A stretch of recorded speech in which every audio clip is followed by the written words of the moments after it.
Ever care হাসপাতালে জীবন সংগ্রামে সেখানে অসুস্থ অবস্থায় রয়েছে। বন্ধুরা আমার, তার এই গুরুতর অসুস্থ অবস্থায় আমরা এই কর্মসূচিটি স্থগিত রাখছি। আমরা সবাই আল্লাহর কাছে দোয়া করছি প্রতিনিয়ত, প্রতি মুহূর্ত।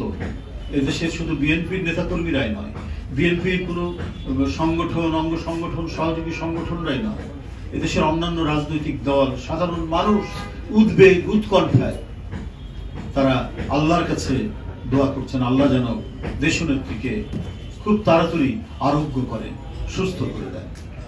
তার এই সংকট, তার এই জীবনের এই সংকটের কারণেই আমাদের এই কর্মসূচিটি বিজয়ের মাসে বিজয়ের মশাল এটি স্থগিত করা হয়েছে। এবং এর বদলে আমাদের যে সারা দেশব্যাপী সাধারণ মানুষ যেভাবে দোয়া করছে এবং আমাদের বিভিন্ন ধরনের সংগঠন বা সমর্থক তারাও আশু সুস্থতার জন্য দোয়া করবেন। আমি আজকে সর্বশেষ যতটুকু শুনেছি, তিনি তার শারীরিক অবস্থা অপরিবর্তিত রয়েছে এবং তার বিদেশ যাওয়ার ব্যাপারে মেডিকেল বোর্ড এখনো কোনো পরামর্শ দেননি। সেখানে চিকিৎসকরা তো কর্তব্যরত আছেনই, তার চিকিৎসকদের কাছ থেকেই আমি শুনেছি যে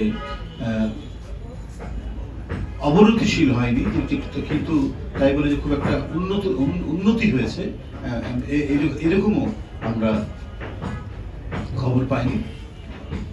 মানে তার শারীরিক অবস্থা অপরিবর্তিত রয়েছে। যাই হোক, এটাও মানে আমরা মনে করি যে দ্রুতই তিনি আরো সেরে উঠবেন, আরোগ্য লাভ করবেন, সুস্থ হয়ে উঠবেন। এটাই কোটি কোটি মানুষের প্রত্যাশা। মানুষের এই প্রত্যাশার সাথে আমরা সবাই, জাতীয়তাবাদী শক্তি এবং দলের নেতাকর্মীরাও, আমাদেরও সেই প্রত্যাশা আল্লাহ তাকে দ্রুতই সুস্থ করে তুলবেন।